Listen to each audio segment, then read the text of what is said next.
आताच्या घटकेला मला असं वाटतं की सत्तेच्या पुढे काहीच नाही. ना भावना आहेत, ना आपलेपणा आहे, कुटुंबाला पण नाहीये आणि त्यांच्याबरोबर काम करणाऱ्या लोकांना पण नाहीये. इतके वर्ष ज्या व्यक्तीबरोबर काम केलं, इतकी काय घाई झाली की त्या व्यक्तीला आपण 3 दिवसात त्याला लोटून पुन्हा सत्तेकडे वाटचाल करावी. सगळं बघून खूप मन अस्वस्थ झालं. मला याच्या मागे फक्त भाजपचा सत्ता संघर्ष दिसतोय.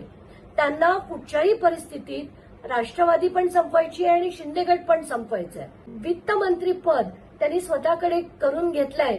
याच्याचवरनं हा भाजपचा एक मोठा गेम आहे हे सरळ सरळ दिसतंय. दुसरीकडे शिंदे गटाला सुद्धा कंट्रोलमध्ये ठेवण्यासाठी ही मंडळी जर भाजपात आली, मग शिंदे गटाची गरज नाही आणि मग त्यांनाही संपवायचं.